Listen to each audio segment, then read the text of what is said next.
Quand on travaille en finance, on gagne de l'argent. Et si le mot finance renvoie à des clichés comme le loup d'Wall Street, c'est qu'il y a une part de vérité là-dedans. Maintenant qu'on a admis que oui, finance égale argent, des questions annexes apparaissent. Quel métier paye le plus?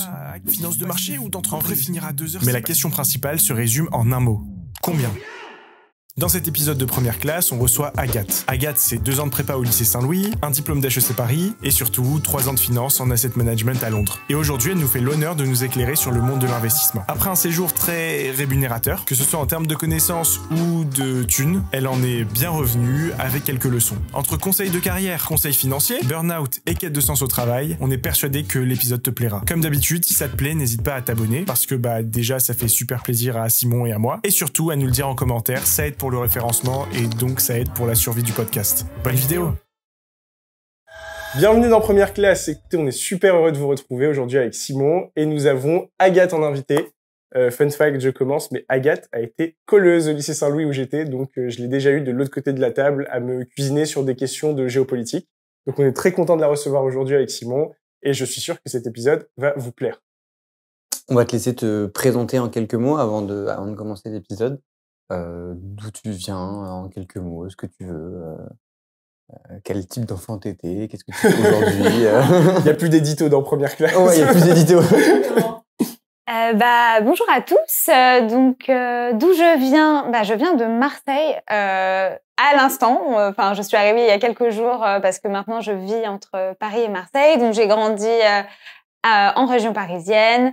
J'ai fait HEC après 2 ans de prépa à Saint-Louis. Par la suite, j'ai collé. Voilà. Tu m'as laissé un très bon souvenir. Et aujourd'hui, donc après des études en finance, je suis actuellement à la tête de la stratégie investissement d'une entreprise qui fait des SMR, donc c'est des petits réacteurs nucléaires. Et oui, pour de l'énergie bas carbone. Et je donne également des calls et des TD à Wade, que Simon connaît fort bien. Ah bon? Voilà. Il y a Wade n'a pas envoyé de chèque, donc je vais biper Wade sur tout l'épisode, comme ça ils auront pas de pub. Wade n'est pas sponsor de Première Classe. Un jour. Inscrivez-vous tous à Wade, comme ça ils pourront sponsoriser le podcast. Ok, trop cool. Donc t'intègres HEC en 2016. 2016, ouais. Et en intégrant HEC, tu savais déjà que tu voulais faire de la finance? Pas du tout. Pas du tout. J'ai dû dire un truc que tout le monde dit en sachant pas ce que c'était, que je voulais faire de l'audit aux entretiens de personnalité. J'avais pas vraiment d'idée sur ce que je voulais faire comme beaucoup. J'ai découvert, en fait, plus que le monde de la finance, j'ai fait un stage dans un fonds d'investissement. Donc j'ai fait du PE à l'île Maurice, oui, pendant les vacances, c'était super. Donc j'ai beaucoup aimé. Et ensuite un stage en fonds de capital risque à Paris. Et je me suis dit, ça mêle plutôt le côté stratégie et finance sur des problématiques de long terme, plus l'entrepreneuriat. Et j'aimais bien être du côté de l'acheteur, donc pas côté plutôt conseil, parce qu'en me disant, en fait, on a un peu plus le pouvoir, donc les journées potentiellement sont plus simples. Et j'ai beaucoup aimé. Donc c'était pas plus que finance, c'était vraiment le monde de l'investissement. Et bon, Simon et moi, on s'y connaît à fond, donc PE et capital risque, on sait ce que c'est. Par contre, les auditeurs de Première Classe, certains découvrent un peu ce monde-là. Est-ce que tu peux nous donner quelques éléments sur le private equity, quelques éléments sur le capital risque? Donc voilà, donc en fait, c'est pas le même type de montage financier ni d'entreprise. Donc le capital risque, quand on est donc du point de vue du fonds, plutôt investir dans des startups. Donc ce qu'on regarde, c'est la capacité à croître. Donc c'est pour ça que c'est généralement les premières années, que ça dépend du type de, on va dire, d'état d'avancement de la startup. Mais généralement, ce qui compte, c'est les revenus, le marché et bien sûr l'entreprise, parce qu'il n'y a pas de bilan, le management, parce qu'on n'a pas de bilan, pas de passif. Donc en fait, quelque part, on fait énormément confiance en une équipe managériale pour mener à bien en fait leur stratégie. Donc c'est vraiment ce qu'on va regarder. Donc c'est différents types de profils, pas forcément des profils purement financiers en fait. L'expérience dans une start-up, ça aide. C'est pour ça qu'il y a beaucoup d'anciens chefs d'entreprise qui passent ensuite en fonds. Des expériences aussi, pourquoi pas, en marketing ou croissance, ça peut aider. Et puis pour le private equity, c'est différent. Donc l'enjeu, c'est d'avoir en gros une société qui va pas très bien ou qui est OK. Ce qu'on va regarder, c'est plutôt sa rentabilité, sa capacité à générer de l'argent, donc du cash, et à rembourser un emprunt, parce que c'est un peu ça l'idée, en fait. D'un point de vue d'un fonds d'investissement, vous repérez une entreprise qui a du potentiel parce qu'elle est pas très bien managée ou les coûts sont pas optimisés. Il y a toute une logique avec un montage, ce qu'on appelle LBO derrière, mais ce qui compte à la fin des fins, c'est qu'elle puisse rembourser le prêt, le cash, et c'est un peu la dynamique. Donc, c'est beaucoup plus finance, en fait. Et moi, ça me plaisait moins. Parce que c'est moins, je trouve que ça vendait moins du rêve, il n'y avait pas l'aspect entrepreneurial, c'est pas c'est des marchés plutôt matures, donc en fait, on prend pas énormément de risques. Enfin, l'enjeu, c'est de pas trop prendre de risques non plus, parce qu'il y a un prêt derrière. Le capital risque, c'est différent, et c'est bien pour ça qu'il y a très très peu de fonds, en fait, sur la place parisienne qui font vraiment de la performance. D'ailleurs, c'est plus difficile à mesurer, c'est tous les 7 ans à peu près qu'on a ces retours sur investissement. Mais c'est plus difficile d'être un bon investisseur. Les 7 ans, c'est un peu aussi la moyenne pour les fameux bonus des personnes qui bossent en PE. Ah oui, c'est ça. Tout est calé sur... Tout est calé sur ça. Normalement, la rémunération, c'est ce qu'ils appellent le carried fees, c'est sur la performance. Et donc ça, c'est pas... déjà, il faut rester suffisamment longtemps pour le voir. Donc, c'est 7 ans. Le piège. Et, voilà, c'est ça.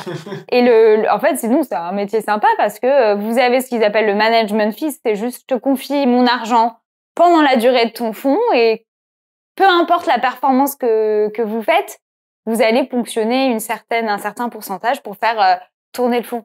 Donc en fait, ce qui est assez cool, c'est que le marché vous dira dans 7 ans si vous êtes bon ou pas par rapport à d'autres. La finance de marché, c'est instantané, c'est le marché te corrige direct. Donc c'est pour ça que personne sait trop s'il faut la perte. Donc toi, tu t'es dirigé vers la finance d'investissement. En fait, finance conseil, ça représente 70% des étudiants post-école. Comment tu as choisi ça? Est-ce que tu l'as fait par élimination dans la grande famille des métiers de la finance? Mais en fait, avant de l'appréhender, on a l'impression qu'on veut faire de la finance, mais on sait pas du tout ce que c'est. Toi, est-ce que tu t'es intéressé un peu à tous les métiers ou est-ce que tu as testé d'abord ça et ça t'a plu et t'es parti là-dedans? Comment t'as évolué vers ça? Ok. Donc en stage, j'avais fait du business development chez Edmond Rothschild. Ça veut dire quoi, business development? En gros, c'est une bonne question. Ça veut tout et rien dire. Trouver des clients, mais c'était aussi trouver des leviers de croissance pour l'entreprise, développer le business dans... en plus, côté stage, je rajoute un côté très couteau suisse et versatile qui est très sympa. Bonne structure pour un premier stage, j'ai beaucoup apprécié. Ensuite, j'étais en charge de la stratégie internationale chez Danone. Donc là, les enjeux, c'est vraiment les enjeux stratégiques et ce qui était super intéressant d'une grande entreprise. Donc c'est plus un paquebot où on sent que il faut... c'est moins, on va dire, agile qu'une petite entreprise, mais c'est des sujets, par exemple, est-ce qu'on va pénétrer ou non le marché indien? Ça, c'est une question qu'on s'est posée à l'époque. Avec aussi des notions d'analyse compétitive, regarder ce que faisaient les concurrents, avec qui tu te compares. Ils se posent les questions de quand ils sont rentrés ou non sur le marché du lait végétal, par exemple, c'était une première question. Donc j'ai fait ça, et puis ensuite ce fameux stage en investissement à l'île Maurice, et c'est là où je me suis dit oui, ça me plaît vraiment bien en fait d'être juste cette structure de fond, et j'aimais bien les sujets, les problématiques, parce que c'est comme si en fait on avait tout le temps des sujets de cabinet de stratégie en cabinet de conseil, mais côté client, donc t'as pas la pression du temps, t'as pas la pression de le chef d'équipe a surdimensionné la tâche à faire, donc en fait t'as pas de vie à côté. Mais t'as tous les questions de croissance et de rentabilité et de marché un peu prospective qui m'ont plu. T'as fait un peu des modèles prédictifs, des trucs comme ça. Voilà, c'est ça. Pour avoir fait du conseil, parfois on se rend compte qu'il y a des modèles qui sont hyper sensibles à plein d'hypothèses. Est-ce que tu avais l'impression de faire du travail hyper pointu? En fait, il y avait pas mal de pifomètres sur certaines hypothèses. Je sais pas, le lait végétal typiquement. Est-ce que je sais pas si tu te dis mon pourcentage d'absorption d'adoption de ce truc, ce sera 15% à la louche. Est-ce que tu avais l'impression que tout était très sensible et très fouillis, ou tu as l'impression que quand même c'était très carré et que ça suivait tes prédictions, quoi? Tout est toujours très fouillis, tout est toujours du pifomètre, parce qu'en fait la réalité c'est que personne ne sait. Et c'est d'autant plus vrai aujourd'hui avec les récentes élections. Enfin, on rentre dans un monde d'incertitude. Moi, ce qui compte aujourd'hui, et je le recommanderais à ceux qui font des modèles, ça c'est ce que j'ai appris plus tard en investissement, mais c'est vraiment d'avoir 3 scénarios, en fait. Parce que généralement, ce que j'ai retenu des grands investisseurs, en tout cas, c'est que on n'est jamais juste dans notre scénario de base. En revanche, le scénario haut et le scénario bas, dans les extrêmes, c'est un peu là, généralement, on touche plutôt bon. Donc, c'est important, en fait, quand vous allez faire un investissement ou autre, de se dire, qu'est-ce qui pourrait m'arriver de meilleur? Qu'est-ce qui peut m'arriver de pire? La vérité entre les deux, vous savez pas trop, mais c'est pas mal de calibrer comme ça. C'est une fourchette, quoi. C'est hyper important. En fait, c'est une fourchette. Ouais. On en revient toujours à faire des fourchettes, quoi, des gammes. Donc, mais beaucoup de pifomètres, hein. Et puis, en fait, quelquefois, le pifomètre passe mieux parce que tu as l'impression de parler à un expert, tu vois, dans des cabinets de conseil. T'appelles l'expert, mais l'expert, voilà. Ouais. C'est un homme. Et moi, j'en ai fait, ou une femme, mais j'en ai fait 12 et il disait jamais la même chose. Ouais. Mais au moins, tu te dis, bon, bah, de ce fait, qu'est-ce que ça veut dire? Que il n'y a pas de certitude. Et ou bien les avis convergent. Ouais, voilà. C'est ça. Parce que ce qui se passe, c'est que, imaginons, tu travailles sur un marché précis. Là, par exemple, le lait végétal. Le lait en Inde. Le lait en Inde. Le fameux sujet. Donc, tu travailles sur le lait végétal. Et en fait, si tu fais toute une étude de marché en cabinet de conseil sur le lait végétal, ce qui se passe, c'est souvent la tâche du stagiaire qui est de sourcer via des sites différents experts. Donc, on dira, lui, c'est le leader de telle branche en Inde. Lui, c'est le gars de l'usine. Tu prends plein de parties prenantes et tu organises des appels avec eux, 30 minutes, 1 heure. Ces appels sont très bien rémunérés pour eux. C'est du 1000 balles de l'heure. C'est un bon métier. C'est un bon filon, ouais. Enfin, parce que, en fait, c'est à côté de ton métier. Donc, ces mecs-là, après, tu vends de la data, quoi. Et donc, tu les attrapes pendant 30 minutes, 1 heure. Et en fait, c'est très simple. Tu as un Excel et tu as taux de croissance du lait végétal. Tu as plein de chiffres que tu demandes. Et le gars, tu l'attrapes par le col et tu lui dis, OK, ça, est-ce que si je te dis 2%, c'est cohérent? Donc, OK, 1,5? Oui. Et tu fais toute ta liste. Et à la fin, en fait, tu as une liste de 30 mecs qui sont censés représenter ton secteur. Tu fais des moyennes et parfois, tu te dis, OK, lui, il m'avait l'air plus sûr de lui que, enfin, tu vois, c'est de l'humain, enfin, à la fin. Ah oui, donc, c'est tout. C'est assez particulier. Ça. Mais comme tu as dit, en fait, en faisant des fourchettes minimum, maximum, voilà. En fait, à la fin, on s'y retrouve. Personne ne croit à un modèle. Enfin, franchement, personne. Et personne ne devrait croire à un modèle. Ce qui est comprend, c'est quand on fait un modèle, notamment un modèle financier, c'est intéressant pour comprendre comment fonctionne l'entreprise. Parce que vous allez prendre les lignes du bilan ou des prévisionnels financiers.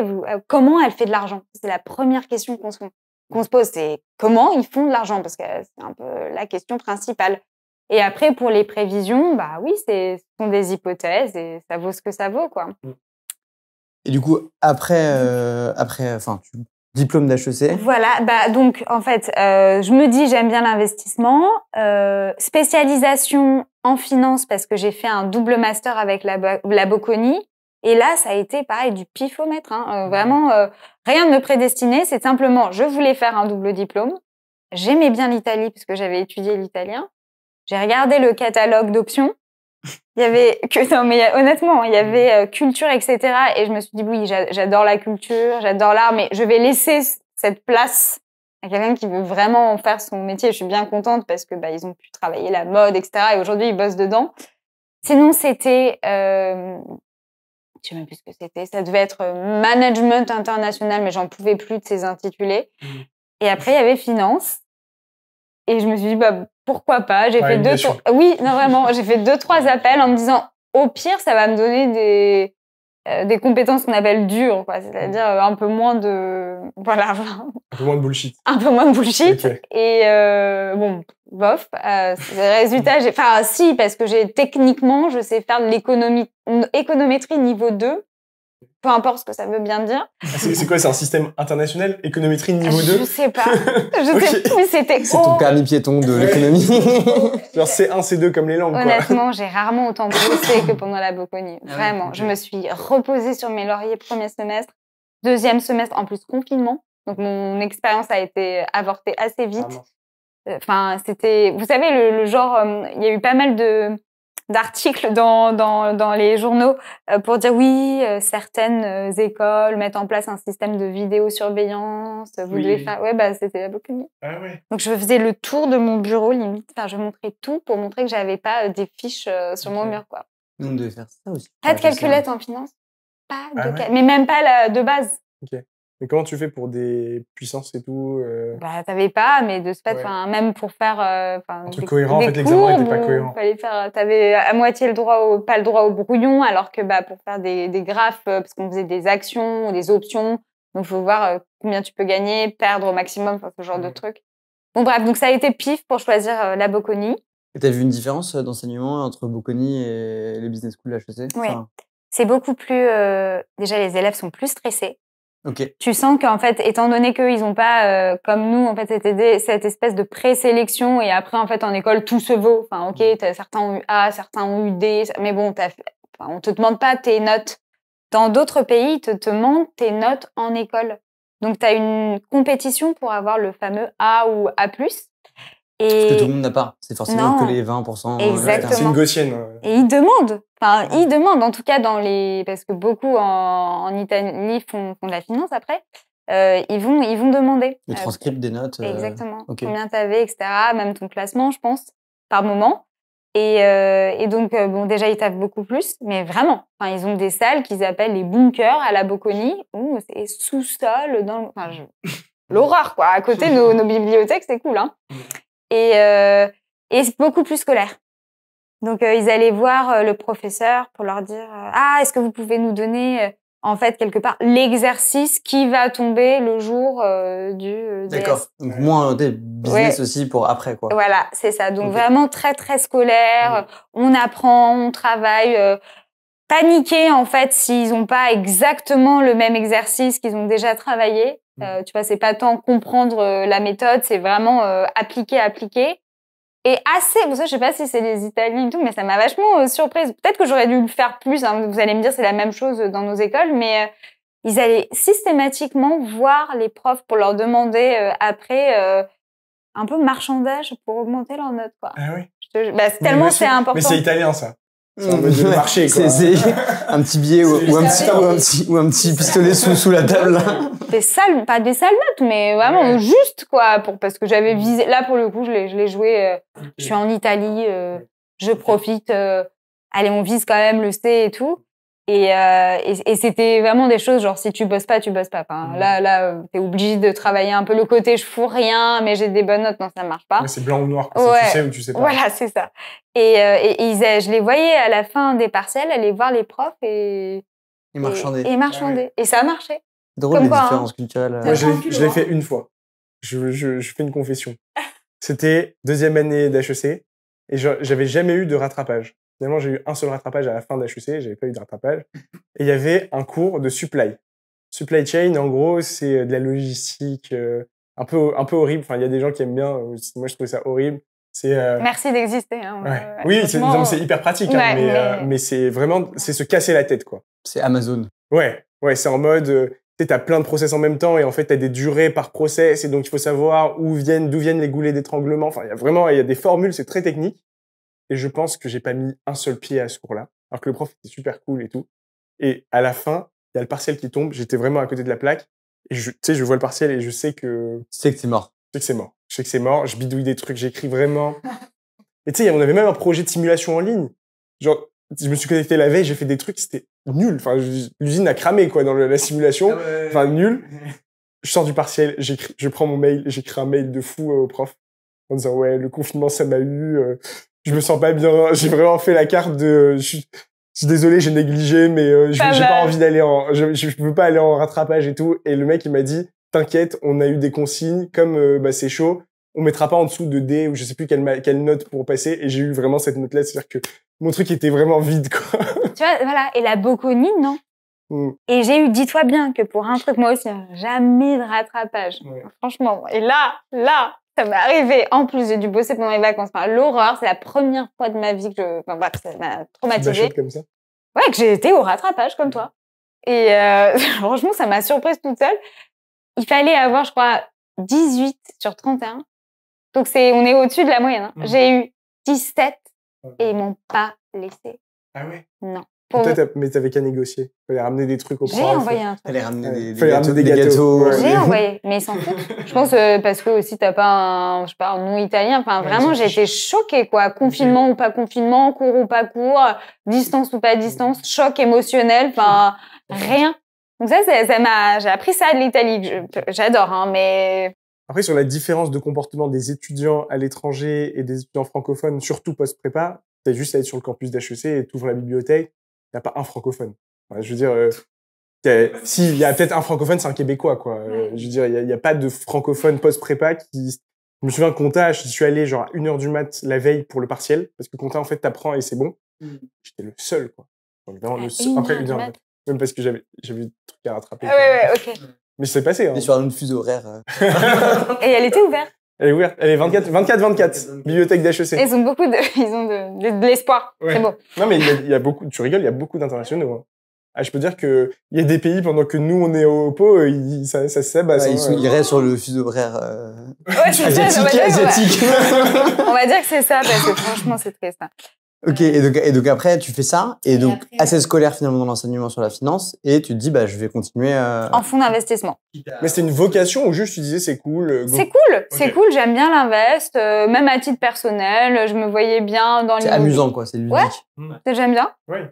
Enfin, puis bon, c'est pas par défaut, en fait. C'était vraiment, t'avais de l'appétence. Je me suis dit, c'est pas un job passion, mais j'en recherche pas. De toute façon, c'est pas mon tempérament. J'aime bien butiner à droite à gauche et je sais que le job passion, je vais pas le trouver et c'est pas grave. Mais je me suis dit, si je dois faire quelque chose pendant des heures correctes, parce que ça c'était quand même très important pour moi et je suis pas si disciplinée que ça en milieu professionnel non plus, pour me forcer à rester à une heure, genre je sais pas, 22 heures, parce que c'est bien de rester jusqu'à cette heure-là. Vraiment, j'arrive pas. Donc pour d'autres choses, je suis hyper, je pense, scolaire, mais pour ça, juste ça rentre pas. Le potentialisme, ça te parle. Exactement. Déjà, tu vois, ne pas mettre de Birkenstock chez Edmond de Rothschild, c'est pas possible pour moi. Or, c'est vraiment une banque où il faut s'habiller, et on comprend, hein, c'est vraiment les bières qui t'ont... Non, mais c'est parce que pour vous donner, c'est le genre de, c'est tellement critiqué en milieu professionnel, voilà, c'est pas la chaussure qu'on met. Tu le faisais, du coup? Je le faisais. Ah, ok. Et on te faisait des remarques? Non. Parce qu'en fait, j'ai aussi appris ça. Plus c'est gros, plus ça passe. Ouais. Vraiment. On a un pote piercing à l'oreille et du coup, il m'a dit, j'avais mon piercing et je me suis posé la question le premier jour de taf. En fait, il m'a dit, premier jour de taf, je me devais de le mettre parce que comme ça, c'est ancré dans la tête de tout le monde que j'ai ce piercing et qu'il bougera pas. Et ça, c'est un conseil qu'on peut donner aussi, même dans les structures un peu plus rigides sur les heures, en conseil, enfin, et même en stage, hein, il faut vraiment agir comme vous pourriez agir si vous restiez 20 ans. C'est-à-dire de pas faire du zèle au début et de se dire, si vous annoncez dès le début que, je sais pas, les mercredis et les jeudis, vous faites impro, théâtre et que vous devez vous barrer à 18h et que bien sûr, s'il faut travailler, vous allez travailler ensuite, ça passe, quoi. Ouais. Et il faut y aller comme ça direct, on impose tes conditions et bien sûr après tu t'adaptes plus ou moins. Je pense qu'il y a des métiers où tu te dirais c'est mort et ok au revoir. Mais et surtout dans un milieu où tu te vois pas rester 20 ans. Là ce matin on avait les entretiens à Saint-Louis et on parlait à un camarade de promo qui est aujourd'hui chez Rothschild et qui vit des moments compliqués. Comme beaucoup là en ce moment de mon entourage. Hein.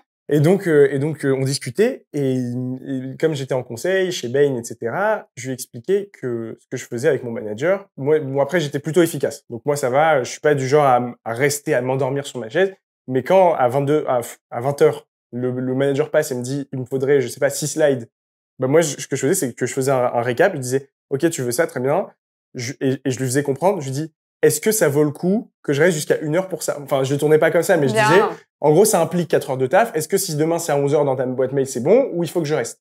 Et en fait, quand tu confrontes la personne et qu'elle se rend compte, en fait, du compromis que tu dois faire, généralement, elle te dit, le type, en fait, il s'en fout que ce soit à 1h ou à 10h23, ou à 11h. Enfin, tu vois, donc tu gagnes des soirées. Principe, il est bien de demander ça à Zap. C'est ça.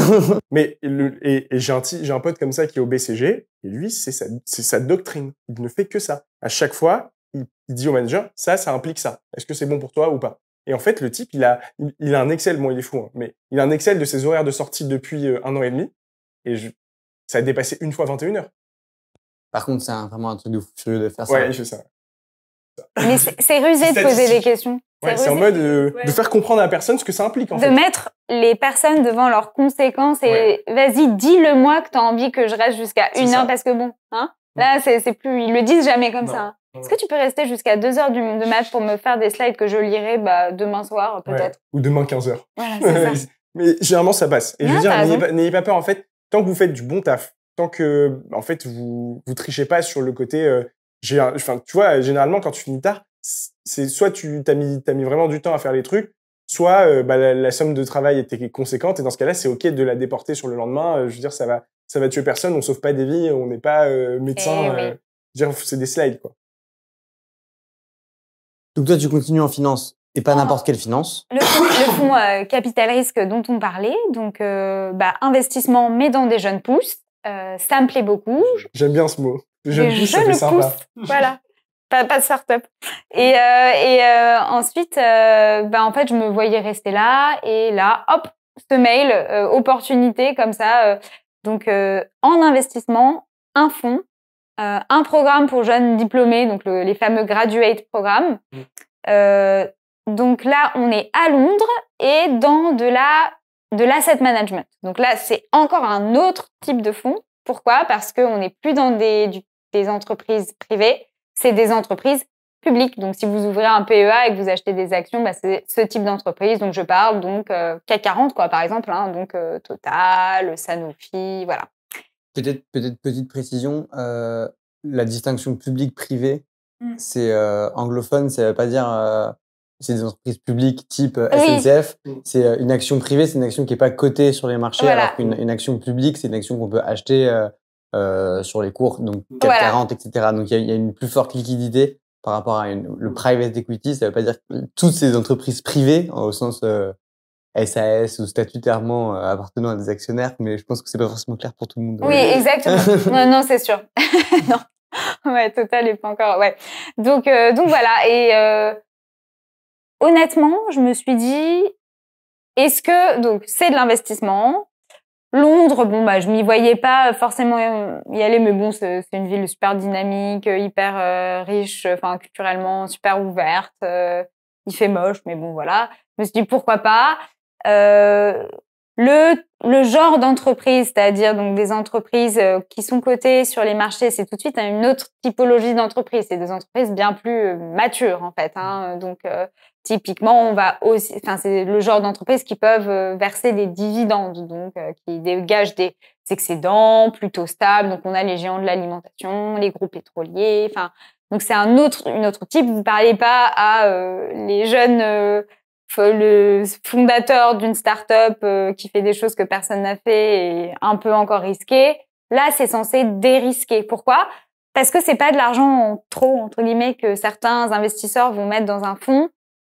Le principe d'un fonds de pension, c'est que je gérais en fait l'argent des Américains.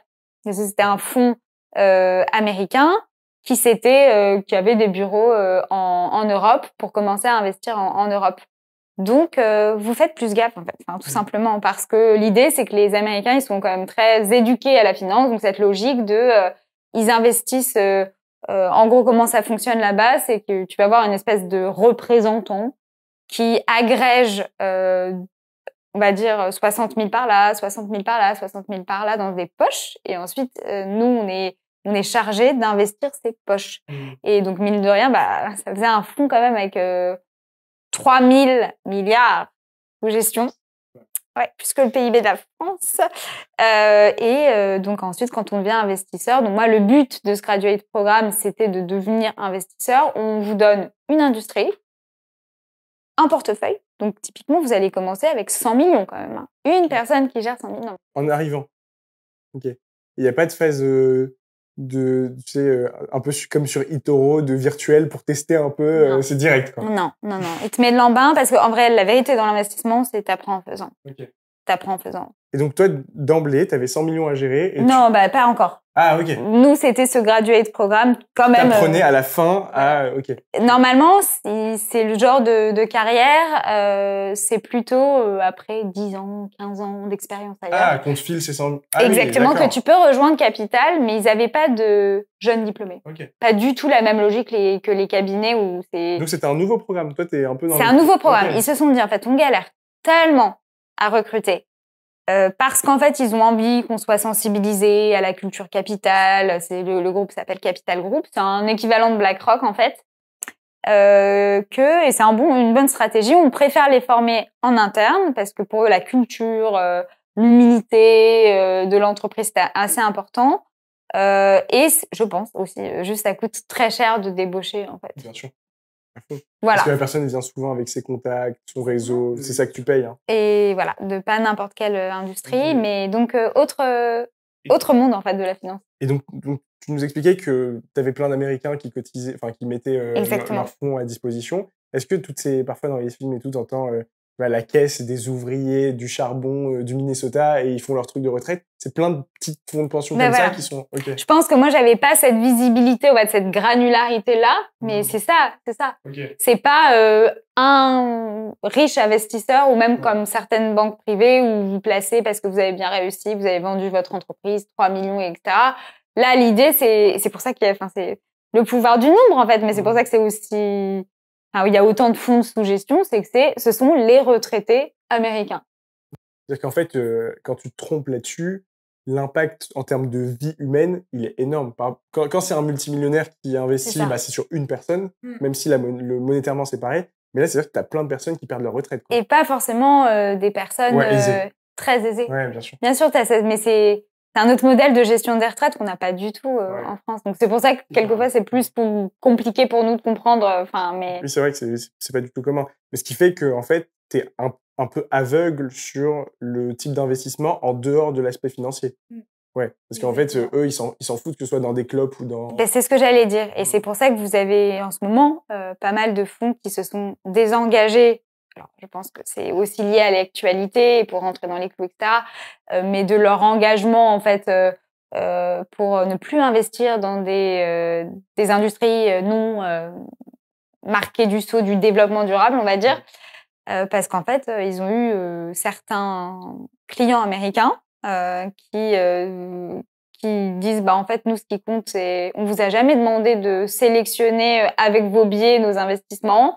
On est un peu, on va dire, aveugle à l'industrie, peu importe. On vous a pas demandé de ne pas investir dans cette entreprise.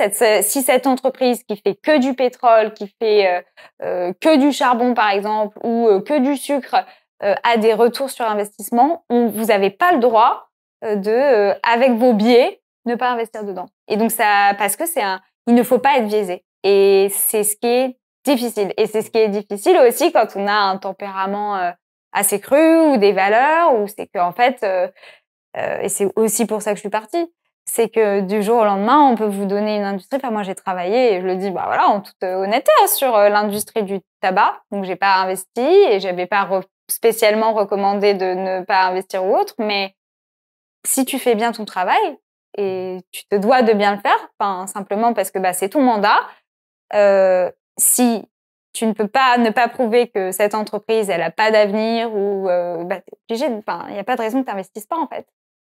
Et une fois, ça te pesait d'avoir une dissonance là-dessus entre je fais bien mon métier égale j'investis dans les armes, l'esclavage d'enfants. Voilà, ça c'est exclu. Mais tu vois, tu as des choses, quand bien même c'est pas ça, il y a des entreprises qui font purement du pétrole, qui ont annoncé non, on fera jamais de renouvelables pour l'instant. Et honnêtement, je me dis, moi j'y crois pas. Mais est-ce que j'y crois pas parce que ça n'a pas de sens économique, ou est-ce que j'y crois pas parce que, juste ça me saoule. Même sans rentrer, quand tu investis, il y a certaines ressources. Le coltan, tu sais très bien comment c'est fait. Le diamant, je veux dire, c'est toujours sale, même si c'est des business très très rentables. Et ça, en t'engageant sur cette voie-là, est-ce que tu avais en tête le côté « Attends, mais je suis pas maître de ces décisions-là » ou c'est juste en y étant confronté, tu te dis « Mais attends, en fait… J'y étais confrontée. Déjà, je me suis dit, quand j'y suis allée, ça va peut-être pas être toute ma vie, tout simplement parce que j'avais pas envie de rester à Londres tout le temps, tu vois. Et j'étais pas toute seule non plus. Mon partenaire m'a un peu suivie, je l'ai un peu mis, j'y vais, bye. Et donc, c'est aussi une dynamique de couple, etc. Et je me suis dit, en tout cas, je vais vraiment apprendre l'investissement, je vais apprendre l'investissement avec les meilleurs. Ce qui était vrai. Il y a des investisseurs, ça a été parmi les premiers à investir donc sur les marchés, donc des entreprises comme Apple ou Tesla, qui aujourd'hui font des appels depuis leur piscine. Non, c'est pas une blague. Prenez l'appel depuis sa piscine à Los Angeles. C'est la genre. salut. Et donc voilà, et donc je me suis dit c'est toujours enfin ça reste une entreprise vraiment bien, t'es bien fermé. Surtout ils ont cette logique et de dire on est d'accord de ne pas être d'accord. Donc we agree not to agree en fait. Et donc, ce qui fait qu'il existe tout type d'investissement. C'est là où vous voyez, vous relativisez ce que doit être un bon modèle Excel ou financier, parce que certains font 6 lignes, d'autres, ça les rassure de faire genre 14 pages. Mais en fait, si vous êtes bon, bah vous êtes bon. Et peu importe le moyen d'y arriver. Donc, c'est plus autonome, c'est plus solitaire aussi. Vous avez votre poche d'argent, votre industrie, et puis c'est organisé. Donc il y a les investisseurs qui sont appelés analystes, mais c'est pas comme les analystes dans des cabinets ou dans des banques. Le mot analyste qui veut souvent dire stagiaire aussi. C'est analyste et investisseur. Donc vous investissez déjà sur les marchés, et ensuite c'est ce qu'on appelle le portfolio manager, donc gestionnaire de portefeuille. Où en gros lui son rôle c'est il n'a pas le temps, enfin techniquement, de rentrer dans on va dire dans le cœur de l'industrie, mais vous allez voir tous vos collègues, ils vont vous pitcher un petit peu leurs industries. Donc tu devrais investir dans telle boîte. Donc lui il va prendre une action, je sais pas, chez Danone dans l'industrie de l'agroalimentaire, une action chez Total dans les groupes pétroliers, et il constitue son portefeuille. Et ensuite avec ce portefeuille, différentes dynamiques, vous l'organisez de la manière dont vous voulez, mais vous avez un objectif de rendement avec un niveau de risque qui est associé. Okay. Et vous connaissez la classique en finance, mais high risk, high reward. Exactement. Et certains profils de clients qui sont en fait vous et moi à la fin des fins vont vous dire bah moi je suis OK d'avoir un peu plus de risque, mais j'aimerais bien tel retour sur investissement, et puis d'autres. Et après, bah, vous avez un gestionnaire de portefeuille qui son métier, c'est de répondre à vos demandes. Et donc là, quand tu es investisseur, plus le temps passe et plus tu fais tes preuves, plus on te file d'argent et plus tu gagnes un pourcentage, je suppose, en termes de rémunération de ce que tu fais gagner aux autres. Exactement. Tu as ta base et ton bonus. Ce que j'aime bien, en fait, dans cette industrie, que j'ai découvert avec la finance vraiment de marché, c'est comme on disait tout à l'heure, c'est que tu acquiers beaucoup d'humilité, en fait. Parce que y a quelquefois des investisseurs faisaient leur mea culpa. Genre vraiment, ils envoyaient un message à tout le monde en disant « Je suis désolée, je me suis vraiment vautrée sur cet investissement. » C'est des excuses japonaises, quoi. C'est vraiment. Ouais, non, mais je suis désolée, je me suis trompée. Ça t'apprend que il faut être humble, c'est du travail, et parce que ton correcteur, c'est le marché. Vous n'avez pas du tout ce côté. Dans beaucoup de métiers, en fait, vous n'êtes jamais vraiment évalué. Vous faites une mission de conseil, vous donnez vos conseils, on va pas aller vous voir 10 ans après en disant parce que le turnover, c'est 2 ans. Ouais. Donc tu t'es plus là déjà. Le mec qui a fait l'analyse, le jour où ça sort, c'est plus là. Ouais. Tu t'es trompé, genre grave, sur cette recommandation. Et Dieu sait combien il y en a. Enfin, je suis sûre. Hein. Sûr. On retrouverait les vieux PowerPoint. Ne pas investir dans ce secteur, ça n'a pas d'avenir, voilà. Ouais. Ou au contraire, mettre tous ses œufs dans le même panier. Donc voilà, mais c'est une autre logique. C'est marrant parce que on viendra après sur les sujets de salaire, mais j'associe pas la finance à Londres comme là où on trouve le plus d'humilité. J'associe ça plutôt à de l'assurance, des convictions. L'humilité en interne, j'imagine. En extérieur, t'es le mec qui représente ton fonds et t'es stylé et tu te la pètes, je pense. Mais là, alors après, il y avait on découvre toujours un peu plus que très vite l'ego prend le dessus et on redevient dans un monde humain où en fait, parce que vous avez eu des super retours sur investissement, certains se permettaient de dire surtout, tu exigeais des autres qui se taisent quand, tu vois, c'est plutôt ça l'idée. C'est qu'il y avait un donneur d'ordre où il se permettait de parler sur une industrie qu'il connaissait pas trop. Donc j'avais des excellents investisseurs en tech, mais qui se permettaient de dire, mais c'est ça m'a choqué et ça m'a vite fait mis la puce à l'oreille aussi que j'allais partir, des énormités sur le domaine de l'environnement. Donc ils mine de rien, avec 3000 milliards, on peut quand même changer des trajectoires à grande échelle. Ça a un impact. Et donc là, qu'est-ce qui fait que personne dit quoi que ce soit? C'est parce que trop risqué, entre guillemets, politiquement en interne, parce que pense. t'as rien à y gagner tellement à taper du poing sur la table? Je pense parce que au fond, c'est une entreprise qui est dominée et même enfin c'est une boîte privée, elle est pas cotée sur les marchés et c'est dirigé au capital, ce sont des investisseurs, c'est eux qui ont le mot de la fin. Donc c'est eux qui décident sur tout et il y a quand même cette hiérarchie des investisseurs qui va faire que même quand on dit enfin là c'est juste factuellement faux quoi. C'est donc bon. C'est dur c'est là où ça m'a mis la puce à l'oreille que non, en fait, ça ne m'allait pas parce que je suis peut-être biaisée, voilà, j'ai peut-être envie d'être dans mon microcosme de personnes qui croient au développement durable, qui ont envie de s'engager là-dedans, mais laissez-moi être dans ma zone, c'est bête, hein, mais dans ma zone de confort et j'avais pas envie, je le dis clairement aujourd'hui, d'être confrontée à ce genre de personnes. N'oublions pas que c'était une entreprise américaine aussi. Donc, ça, c'était des investisseurs américains et c'est vrai qu'ils sont pas du tout, on va dire, aussi avancés que nous sur ces sujets et surtout que c'est très polarisé comme tout. Donc, c'est hyper politique en fait. Et t'expliquais que le correcteur, c'était le marché. Au bout de combien de temps, je veux dire, imaginons, tu fais un mauvais call, t'investis. Au bout de combien de temps tu te rends compte de l'erreur? Je veux dire, il y a un délai entre le moment où tu investis et le moment où tu te rends compte de l'erreur ou c'est vraiment quasi immédiat? Je pense que c'est aux publications des résultats. Donc c'est tous les trimestres. Ah oui, c'est court. Et tu peux avoir, en fait, ça dépend de ta recommandation, mais je pense que déjà, horizon 1 an, enfin, si on faisait des prévisionnels financiers d'année à année sur 5 ans. L'objectif, c'est de tenir un investissement 5 ans. Donc si bon, ça baisse, mais que tu as toujours conviction que dans 5 ans, elle y sera, c'est bien. Après, si tu vois, tu as prévu que, je sais pas, l'entreprise elle faisait 2% de croissance du chiffre d'affaires dans un an et que tu te rends compte le jour de la publication des résultats qu'elle a manqué la cible de 3% et que son action chute, il y a deux choix quoi. C'est soit tu vends et tu te dis en fait là le statu quo ne marche pas. C'est soit tu vends en te disant bon je me suis trompée. Faut t'en rachètes. Faut t'en racheter. Oui. En disant c'est sous-valorisé. En disant non, vous inquiétez pas, c'est le bon moment. Et t'as des gens qui par ego ont peut-être fait des décisions de racheter alors que c'est pas du tout. Bien sûr. Okay. Et après ils font leur mea culpa et on va dire c'est pas grave, t'es jeune, c'est comme ça qu'on apprend.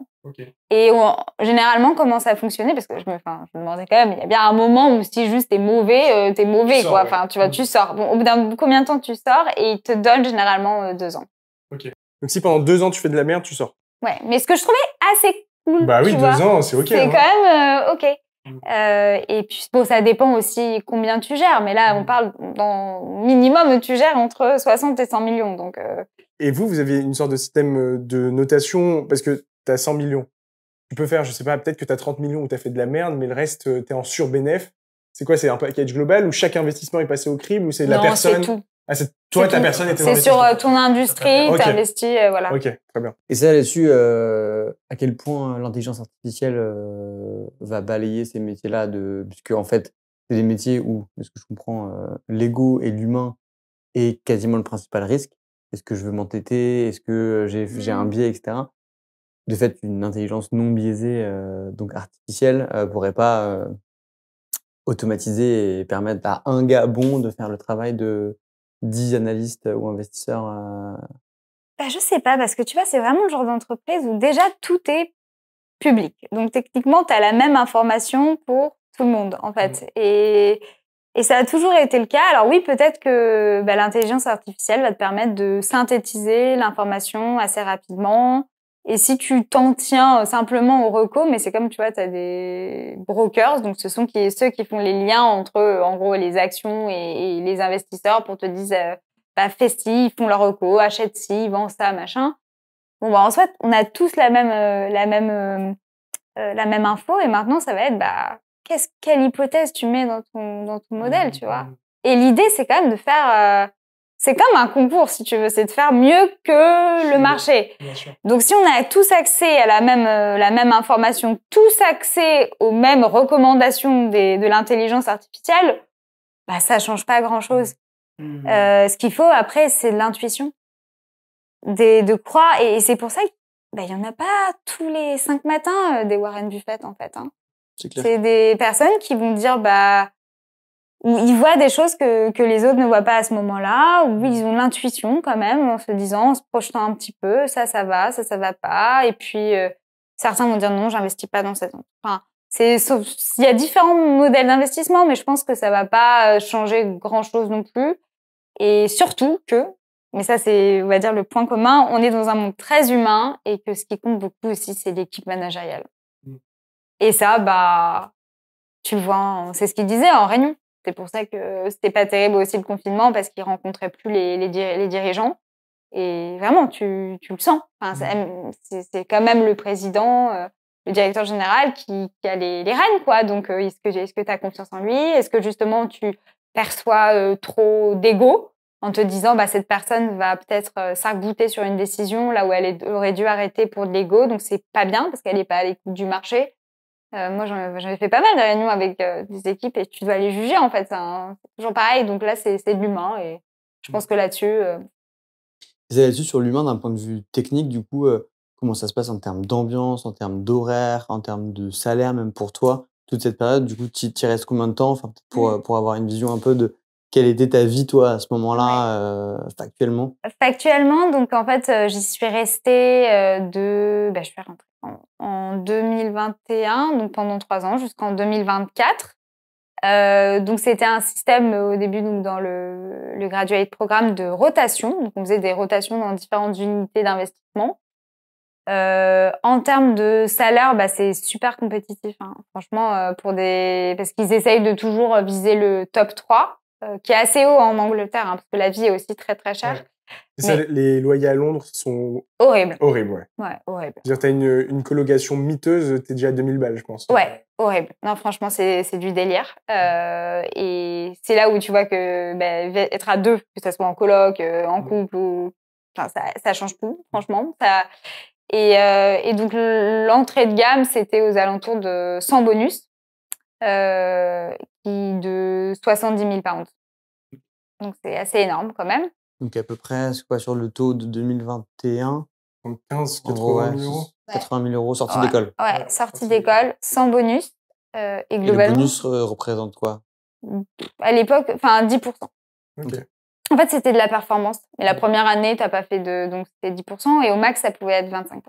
Okay. Mais donc, c'est pas la finance de marché au début, c'est pas comme la finance de genre banque d'affaires où vous pouvez avoir 100% de bonus.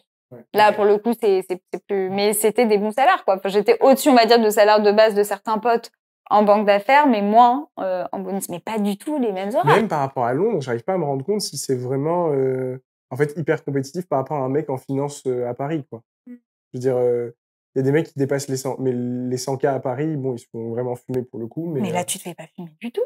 Oui, là, je faisais du 9h, 18h tranquille, c'est ça. quoi. C'est plutôt. Puis moi, je suis un peu le genre aussi, que je vous ai dit, je suis pas très disciplinée. Alors, je fais ma vie, je fais mes trucs, je fais mon sport, je reviens, je prends une pause. Enfin, tu vois, mais c'était assez... Efficace, ça, donc 9h, 18h, 80 000 euros par an, ça reste... on dit pas non, hein. Non, franchement, c'était super. Non, c'est cool. Et donc, pour le coup, quand tu deviens jeune investisseur, je sais plus le bonus, ça je pourrais pas vous dire, mais en tout cas, le base dans ce genre de métier, c'est aux alentours de 130K. Ce qui est pas trop mal après 3 ans d'expérience simplement, sachant que 2-3 ans d'expérience, là ça devient un peu comparable au conseil à Londres.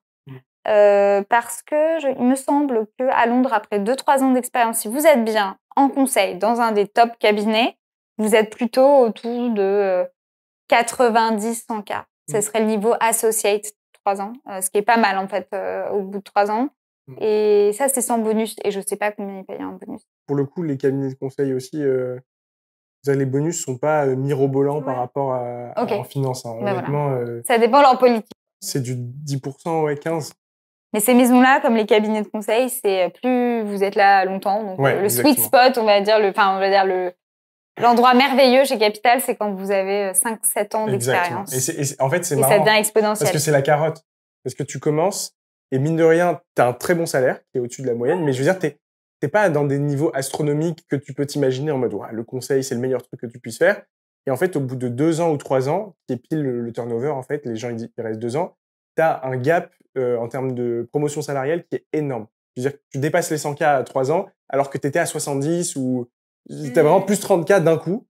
Et ce qui fait que c'est le meilleur moyen de te faire rester parce que tu te dis, oh non, je viens de dépasser ce salaire-là, bah tiens, je vais rester encore quelques mois pour profiter de ce salaire-là avant de... Et c'est un peu la course... c'est une prison dorée, quoi. Exactement. Là, tu peux jamais retrouver le même niveau de rémunération. Non, mais voilà, c'est OK. Je sais pas si si tu pars en corpo dans un gros poste, je pense que tu baisses un peu, mais je sais pas. Si t'arrives si t'as fait 5 ans chez McKinsey et que t'arrives directeur de la stratégie d'un groupe du CAC 40. Ça dépend des boîtes, je veux dire. Ouais. Il y a des industries qui payent très bien, il y a d'autres industries qui payent moins bien. Typiquement, les groupes énergétiques payent bien. Les groupes de la pharmacie payent bien. Agroalimentaire, c'est pas terrible. Les groupes du luxe, certains payent. En fait, le luxe, c'est vraiment à très haut poste. Mais là, il faut... en bas, c'est que... Enfin, c'est des mecs payés à la passion, quoi. C'est en mode, tu fais pas chier et tu bosses pour rien. Ça me saoule. Ouais, c'est fou. Bref, et c'est 45, 50 ans plus des gros postes de direction. Là, vous êtes très, très bien payés. Il y a des mecs qui sortent d'HEC et qui vont dans le luxe, dans des grosses maisons, ils sont à moins de 40. Hein. Enfin, 35, qui est atteignable en bachelor classique.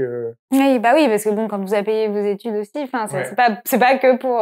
c'est ça. Et puis si t'as un prêt et tout, aussi. Prêt plus logement, c'est fini. Enfin, juste ton salaire, il est parti. Il compte sur le fait, généralement, que tu es de la famille aisée, qui ait un appart comme ça, et que, comme tu dis, tu vives d'amour et d'eau fraîche. Et parce que t'es dans cette maison-là. T'es dans cette maison, voilà. Donc, te plains pas trop. Mais ça marche quand même de moins en moins. Je suis bien contente, j'ai l'impression. Oui, les gens fuient. Ouais. Et donc, qu'est-ce qui se passe? Pourquoi est-ce que tu décides finalement de alors, qu'est-ce qui s'est passé? C'est que c'était le dernier gros projet, la fameuse revue d'industrie. On m'avait donné une industrie, etc. Et ça n'a pas été par dégoût du métier, dégoût des gens, parce que j'aime bien l'invest. C'est vraiment c'est une belle boîte.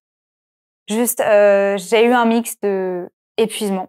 Enfin, j'ai trop travaillé. Je me suis mis une pression de dingue pour cette revue d'investissement aussi parce que là encore, c'est pas que toi, il y a aussi des pressions. Tu te dis c'est le moment de ta vie, il faut tout donner, etc. Oui, bon, voilà. C'est une sorte de thèse pour que les gens comprennent. Okay. C'est ça, c'est une sorte de revue d'industrie. Donc en fait, on vous dit Agathe, tu vas bosser sur telle industrie. Moi, c'est l'industrie agroalimentaire au Canada. Et tu nous fais une revue de 3 boîtes. Est-ce qu'on investit ou on n'investit pas? Point barre. C'est genre, on investit ou on n'investit pas. Et c'est quoi l'horizon de temps pour faire ce travail-là? J'ai donc normalement un investisseur qui débute à 1 an. Moi, j'avais 4 mois. Ah oui. Voilà, c'est beaucoup de travail. Et faut faire tous les modèles financiers, aller au Canada, rencontrer les entreprises. C'est passionnant. Hein. Franchement, moi, j'ai adoré, mais en fait, je me suis mis une pression de dingue. C'était pire que la prépa. Je me suis mis des limites toute seule, c'est-à-dire non, pas de cinéma les week-ends, genre d'où, tu vois. J'en pouvais plus, je travaillais trop, donc épuisement. Petite déprime hivernale à Londres parce que pas assez de soleil.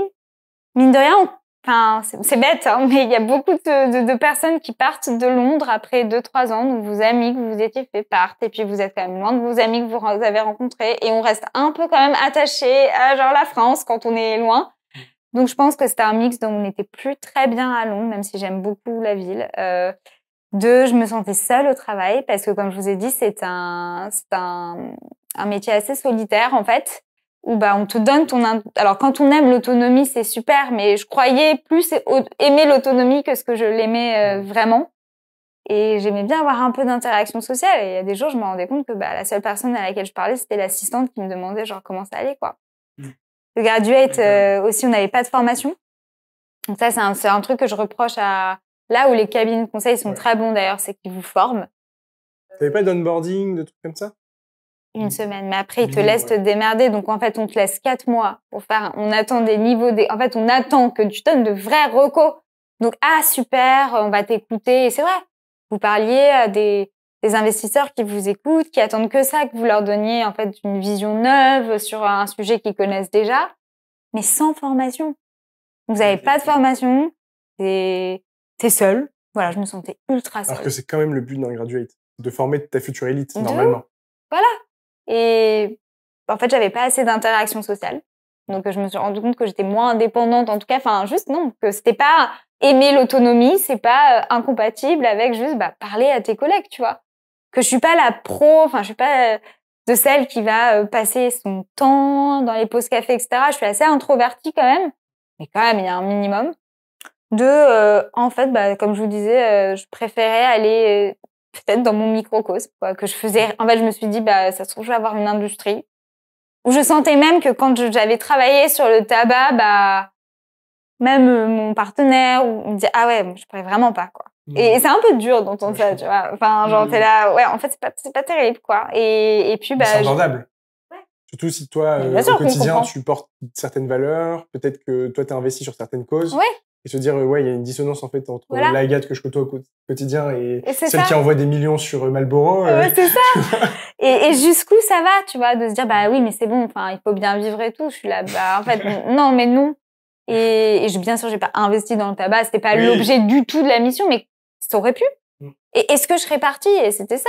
Enfin, tu vois, tu te dis, mais pourquoi tu restes? Parce que c'est le taf. Enfin, c'est pas moi. Et puis, voilà, en plus, on est à Londres. J'ai assisté à une conférence avec Greta Thunberg et quelqu'un qui lui posait la question, pourquoi est-ce que vous avez décidé de faire ce que vous faites? C'est-à-dire du militantisme pour l'écologie. Et elle a répondu, parce que il fallait faire quelque chose et que quelqu'un devait faire quelque chose et que j'étais quelqu'un. Et je suis genre, moi, je suis quelqu'un. On a été formés à ces enjeux. J'ai une grande gueule et je ne fais rien, en fait. Et genre, si nous, on fait pas, qui va le faire, tu vois? Et c'est un peu ce que je me dis maintenant en politique quand je vois pas mal de personnes qui se détournent de la politique en mode... on est d'accord? Enfin, il se passe rien. C'est triste. Ils disent, ouais, mais moi, ça m'intéresse pas et tout. En fait, si c'est pas vous, genre, qui va le faire? Enfin, si c'est pas nous, genre, qui le fait? Qui lance son... Là, tu pointes le truc et ça fait mal, hein, mais je me reconnais dans ce que tu je suis désolée, mais... Parce que je me dis juste... Je te dis la vision, je sais pas si les personnes qui, justement, se détournent de la politique pensent ça, mais je me dis qu'en fait, en politique, l'engagement nécessaire pour obtenir un micro-changement demande tellement d'efforts que si je passe ce temps-là, si j'investis ce temps-là dans un autre projet qui aura des conséquences directes sur mes proches, ce que je fais, etc., c'est plus rentable, entre guillemets, pour moi. Mais c'est très bien. Mais c'est un truc de con parce qu'à l'échelle de la société, t'avances pas forcément. Mais c'est ça qui... Enfin, je veux dire, tu te bagarres pour des miettes quand t'es en politique, donc ça fatigue. C'est hyper fatigant et moi aussi, encore aujourd'hui, je me dis, ça me ferait mal au cœur de quoi que tu fasses en fait, parce que je suis quand même sensible à ce que pensent les autres, donc quoi que tu fasses, tu te prends rien ne va jamais, mais en même temps, si tu le fais pas, qui va le faire? Et je suis d'accord. Moi aussi, je me disais, et c'est ce que je vais faire. Je vais bientôt lancer une asso pour l'éducation et l'égalité des chances. Je vais passer par le privé. Tu vois, pour faire. Mais bon, là, même dans le privé, tu vois, techniquement, c'était super, les supermarchés. Mais je me dis, j'avais peut-être autre chose à dire, en tout cas, et peut-être des projets plus politiques, quelque part. Et aussi, je me suis rendu compte que, en fait, en France, on valorisait beaucoup dans l'éducation, jusqu'à présent, d'être très bon partout. Et de savoir faire. Peut-être c'est un peu en prépa aussi, mais faut être bon même dans les trucs que t'aimes pas, quoi. Et puis, le milieu professionnel, je me suis aussi dit, Agathe, honnêtement, ok, t'es bonne en Excel, peut-être très bonne sur certains trucs, t'es pas excellente, en fait. Il y a vraiment des personnes, genre, elles adorent ça. Enfin, elles sont juste trop fortes.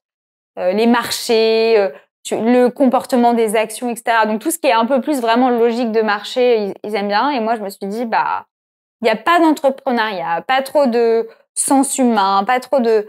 Enfin, donc, quelque part, c'est pas là où je suis excellente. Est-ce que c'est mon talent? Pas sûr. Est-ce que c'est là où les gens vont le plus m'écouter? Pas sûr.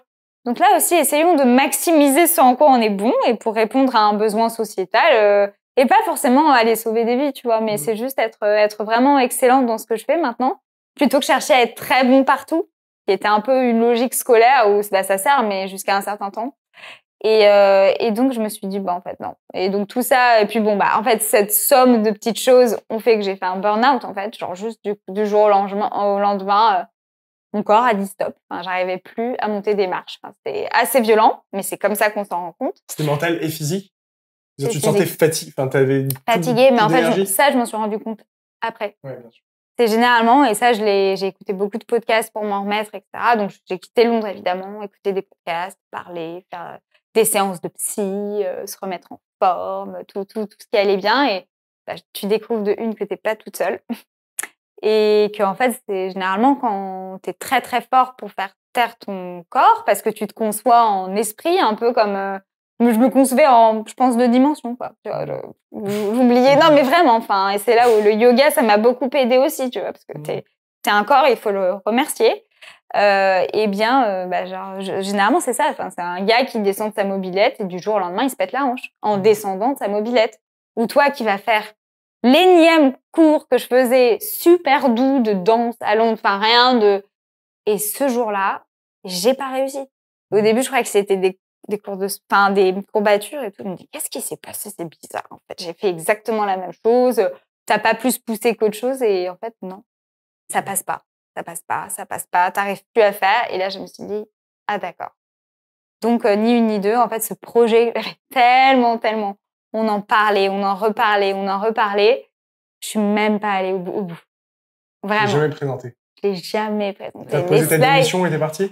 Et tu penses que t'aurais pu voir des signes avant-coureur? Parce que, est-ce que, en fait, pour avoir ce niveau de réflexion et de maturité sur ce sujet, tu vois, du sens, la question, c'est est-ce que tu peux, avant d'aller jusqu'au burn-out, tu vois, t'en rendre compte? Bah, j'aurais bien aimé.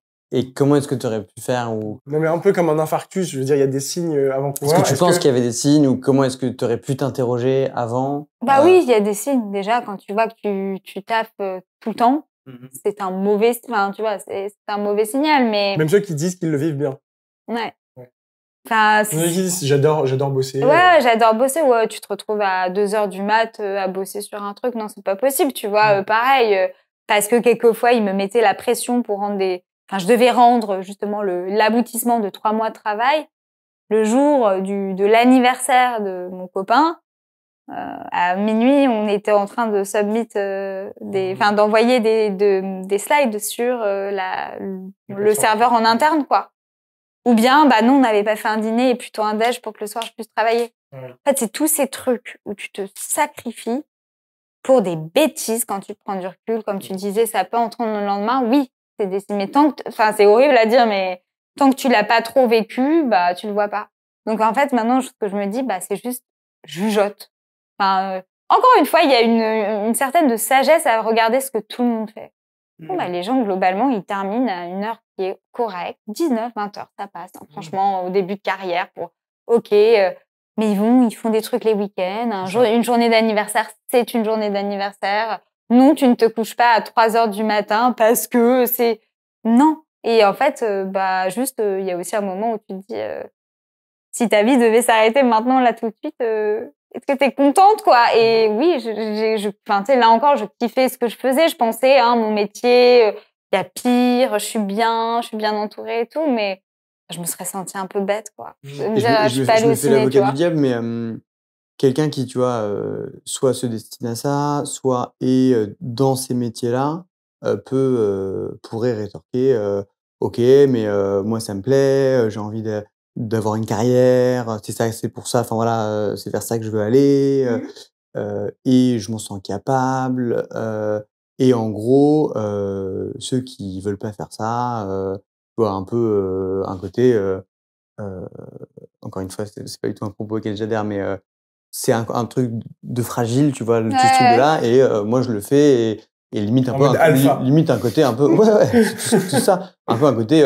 pédant pour ceux qui entre guillemets terminent tôt et ça les rend faibles en fait. Je sais pas si tu l'as vécu ou si tu vois cette mentalité. Est-ce que tu l'as toi-même pensé à un moment que ceux qui ne mettaient pas le travail au centre de leur vie en fait étaient des bons à rien? Est-ce que toi t'es passé dans ce schéma mental de pensée pour arriver là où t'es maintenant? Ouais. Bah, si tu veux, déjà, y a 2 trucs. Je pense que sur le côté, y a pas que la quantité, tu vois. Enfin, ce que je veux dire, c'est que le burn-out, c'est oui, il y a une partie épuisement. Donc, peut-être qu'il y a des personnes qui vont clairement, enfin, moi, quand je vois les horaires que font certains de mes amis, même moi, je pourrais pas au bout d'une semaine, tu vois. Enfin, vraiment. Donc, oui, je pense qu'il y a un aspect physique où là, j'étais physiquement épuisée. Puis, il y a aussi un aspect de, enfin, une fois quand t'es un peu c'est le prix de la lucidité, quand t'es un peu lucide sur ce que tu aimes vraiment bien, ce qui te fait rêver. Moi, comme je vous disais, ma boussole, c'est l'utilité sociale. C'est de me dire, ce qui me rend heureuse dans la vie, c'est... on vit en société, quelque part, et c'est pas forcément en sauvant des vies.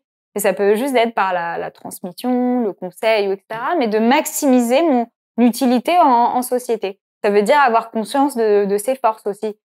Là, j'avais pas l'impression de le faire, tu vois. Et puis, une fois que tu as certaines vérités sur ce que t'aimes, ce en quoi tu crois, ta vision aussi politique, etc., je suis assez tranchée et ça me coûtait d'aller travailler, d'aller au travail et pour ceci. Et j'ai moins, je pense aussi, dans cette industrie-là, l'appât du gain. Donc, ça m'anime moins. Mais tu vois, en fait, moi, je me pose vraiment la question au sens où, en fait, typiquement, quand on est arrivé à HEC, il y avait une soirée qui était la soirée des rêves, dans la logique du slogan d'HEC. Je l'ai peut-être déjà raconté dans un épisode précédent, mais Learn to Dare, soirée des rêves, oser, et chacun donnait ses rêves dans la soirée, etc. En mode, moi, je rêve d'aller en Alaska, moi, je rêve enfin bref, des choses assez formidables. Et moi, je me souviens que j'avais même pris la parole en disant, moi, j'ai pas de rêve.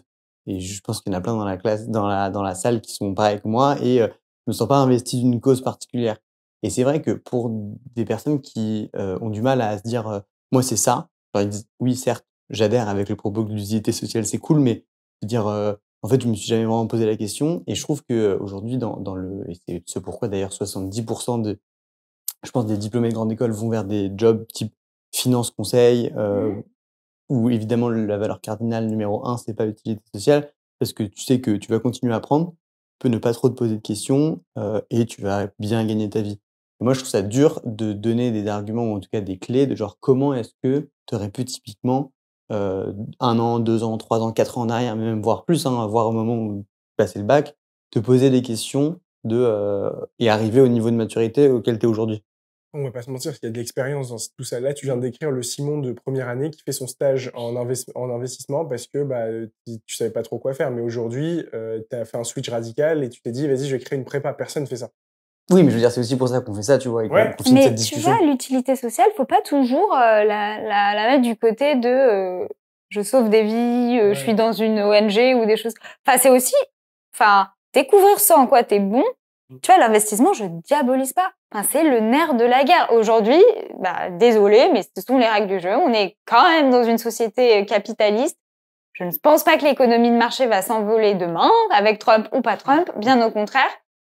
Être investisseur chez Capital, c'était cool. C'était utile. Et c'est pas ça. C'est juste moi, je me sentais pas excellente dedans. Et je savais que j'allais pas exceller. Mais du coup, quelle question tu t'es posée pour dire, OK, dans quoi je suis bonne? Tu te poses cette question. Tu te poses simplement la question, au bout d'un moment, de plutôt ce que je veux faire, quel est ton rêve, etc. Parce que comme tu dis, certains le savent, c'est trop bien. Puis à la rigueur, tu te trompes, mais c'est pas grave, t'avances de rêve en rêve. Je pensais que c'était ça, c'est pas ça, je sais pas ça. D'autres ont des ambitions moi je sais que certains disent, dès le début, je veux être président, ou bien j'ai envie de sauver la vie de quelqu'un, par exemple, ou bien j'ai envie de laisser quelque chose, un projet qui marque. Donc là, ça va être plutôt les secteurs, je sais que j'ai des amis, c'est plutôt ça, c'est le secteur énergétique. Pourquoi ? Parce que c'est un projet qui sort de terre, tu vois, ou un ingé qui bosse sur la ligne 15 du métro, tu vois, un truc comme ça. Et puis d'autres, moi je me suis posé la question, on se pose 5 minutes, en quoi t'es bonne ? Simplement, plutôt que ce que tu veux faire, etc. Pourquoi est-ce que les gens t'écoutent ? Toi, tu vois en quoi t'es bon. Vous êtes super bon sur les réseaux, sur l'éducation, sur la transmission. Vous faites que vous divulguez de la formation de manière intelligente et surtout plus appréhensible pour d'autres. C'est pour ça que les gens t'écoutent, tu vois. Et t'as trouvé, en fait. Tu commences à trouver. Et puis, à un moment, tu vas changer et tu peaufines aussi. Tu peaufines. Ce qui est marrant, c'est que il y a des profils où j'étais en conseil. En conseil, à chaque fin de mission, tu as une évaluation de ton manager. Il te dit pas A, B, C, C, mais il te dit ça c'est très bien, ça c'est pas bien, ça c'est cool et tout. Et mon manager, c'est trop cool, lui, c'est un fou d'aviation, donc il s'est tiré pour faire sa boîte dans l'aviation. Et il s'appelle Marc, il me dit Fafa, mais il me dit Fafa, t'es très fort, c'est très bien et tout, trop cool, rien à dire sur la mission, mais est-ce que tu veux faire ça ? Il me dit ça. Première mission. Donc moi, je me suis dit, et c'était le truc que tu me disais, je disais, bah, je suis bien, c'est cool, mais je voulais pas spécialement faire ça. C'est juste que j'étais bon dans mon truc, ça marchait bien. Et en fait, le conseil, j'ai fini par refuser l'offre de CDI parce que je me disais, en fait, je suis interchangeable. Genre, moi, ma touche, que ce soit la mienne ou celle d'un random qui fait bien ses slides et qui présente bien, on s'en fout, on veut un template d'un gars qui va faire le travail comme on lui a demandé de le faire. Et donc, je me suis dit que je pouvais maximiser mon utilité dans un truc qui me correspondait plus. Et c'est plus, je veux dire, utilité, c'est pas forcément... c'est ça voilà, que je l'entends. C'est mode, vraiment... ta touche singulière qui va faire une différence versus un autre mec qu'on met au même endroit. Moi, c'est ce truc-là qui fait qu'aujourd'hui, je suis trop content de faire mon taf. Non, mais je suis bien d'accord, et ça rejoint le concept d'ikigai. En gros, je trouve l'intersection entre, on en a parlé en plus dans un épisode d'avant, ce pourquoi je suis bon, c'est pourquoi les gens sont prêts à me payer et ce qui me plaît, quoi, en gros. Et l'intersection, c'est ce que tu dois faire. Mais en fait, moi, je trouve que c'est facile à dire. On donne très rarement des conseils de genre, OK, quelles questions je dois me poser à ce moment-là et comment je parviens à ça. Et soit il y a des expériences très fortes, typiquement ce que tu viens de décrire, tu vois, où tu pousses au bout et puis tu te rends compte que t'es allé trop loin. Mais moi, ma question, c'est comment éviter justement que ça arrive, quoi. Bah ouais. Moi, je t'avoue que j'apprends. C'est horrible à dire, mais ça prend vachement par élimination, quoi. Ouais. C'est genre, j'ai tenté ça. Ce qui peut paraître au début, enfin, si c'est pas, en fait, la question, je pense, c'est plutôt, est-ce qu'il y a un domaine, une industrie ou bien une fonction précise, tu vois, ça peut déjà être une... Là, par exemple, moi, je pensais, enfin, que c'était, par exemple, plutôt le domaine. Donc là, par exemple, mon travail, c'est dans l'énergie bas carbone, enfin, décarbonée, c'est le nucléaire. Parce que c'est vrai que ça me motive les jours où c'est dur de me lever le matin. Je suis très contente de me dire, bon, compliqué au travail, ils m'écoutent pas, c'est pas simple, mais je contribue à faire sortir des réacteurs nucléaires pour que en France on puisse avoir de l'énergie décarbonée et ça j'y crois, tu vois. Mais il y a aussi la logique, bon, c'est peut-être pas les domaines en fait que je sais pas, je vends des yaourts ou des chaussures tant que c'est pas, tu vois, des choses voilà auxquelles tu crois vraiment pas ou no go, mais c'est un certain type de compétences en fait où tu vas dire bah moi là pour le coup ce serait plutôt la transmission, j'aime beaucoup. Ouais. En fait, on vient souvent me demander, mais même à titre perso, tu vois, c'est ça aussi, c'est des conseils. Et j'adore écouter, donner des conseils. Tu vois, des petites missions. Et bah, pour l'école ou l'été, j'adore ça. Enfin, c'est des moments, ce que j'appelle mes moments de flow, c'est je vois pas le temps passer, tu vois. Et une fois que vous avez identifié ça, bah, c'est votre petit talent. C'est vrai que c'est pas simple, hein, parce que bon, t'as un talent, tu dis concrètement comment est-ce que c'est monétisable ce truc. Bon, bah là, j'irais plutôt vers, allez, je teste une industrie que j'aime plutôt bien, où en fait, tu vois, même si on m'a toujours dit un travail, c'est 80% de moments genre admin, un peu relou, et 20% kiff. Moi, je trouve ça un peu... C'est un peu triste, hein. Moi, je trouve ça un peu triste. J'ai l'impression que dès le début du podcast, t'as enterré l'idée de job qui te passionne. Oui, c'est vrai que t'es très vite dit direct. Ça. Ouais, tu l'as dit direct. Et je veux dire, pour toi, c'est impossible de trouver un taf qui te stimule à tel point que bah, t'es vraiment bien dans tes baskets au quotidien. Alors, si je pèse aussi le mot passion. Oui, ok. Mais oui, bah, tout simplement, parce que je pense pas avoir de passion. Enfin, c'est juste, je suis pas passionnée. Mais je parle vraiment. Ça, mais ça rejoint ce que je dis, en fait. Je suis pas passionnée. Je suis pas, enfin, c'est comme toi, tu disais ce que j'ai un rêve. Moi, j'aurais plutôt des rêves, qui ne dépendent pas de moi parce que ce serait le rêve Miss France. Ce serait le rêve à titre mondial de j'aimerais juste vivre dans un monde où à votre naissance, vous avez une égalité des chances parfaite. Peu importe l'aléa. Je vois Miss France. voilà, je vous présente. Voilà, mais le rêve, non. En fait, c'est juste, je pèse mes mots là encore. Hein. Quand je dis pas de job passion, c'est pas, enfin, c'est des jobs qui me plaisent. Évidemment, mon job me plaît. Et avec ce burn-out, c'est la fin de faire un job qui ne me plaît pas. Après, c'est comme tout, hein. Il faut laisser le temps au temps. C'est-à-dire, c'est pas au bout de 2 semaines, c'est comme une relation. Hein. Tu peux pas savoir. Mais c'est vraiment le mot passion qui est quand même assez fort. Non, j'ai pas un tempérament passionné. Oui, donc en gros, l'idée, c'est de vraiment naviguer sur une ligne de crête entre j'accorde trop d'importance à mon travail et en même temps, il faut aussi reconnaître que dans tout job, il y a une partie de main dans le cambouis, que t'as pas envie de faire, etc. Et que c'est jamais parfait, voilà. Et je dis juste que c'est se mettre aussi beaucoup de pression que de trouver quand on parle de la quête de sens, je trouve que c'est un grand mot, quoi. Tu vois, ça fait tout de suite... Enfin, c'est OK d'avoir... on peut pas tous avoir des travaux en ONG ou tu vois, parce que c'est horrible à dire, mais on vit aussi dans un monde où il y a beaucoup de jobs qu'on va appeler passion ou qui portent des valeurs qui nous sont très sensibles sur l'environnement, etc. Ils sont pas rémunérés très bien. Et moi, je peux entendre aussi le truc, j'ai pas de parents qui peuvent me prêter un appart. J'ai vécu, pas ouf. J'aimerais bien un jour pouvoir dire à mes parents, je vous offre des vacances. Je dois rembourser mon prêt. Donc, je suis désolée, mais je vais faire du conseil aussi parce que je vais avoir de la thune, tu vois. Et c'est entendable, tu vois. Parce que malheureusement, dans le cliché des jobs un peu passion, c'est quand même être artiste.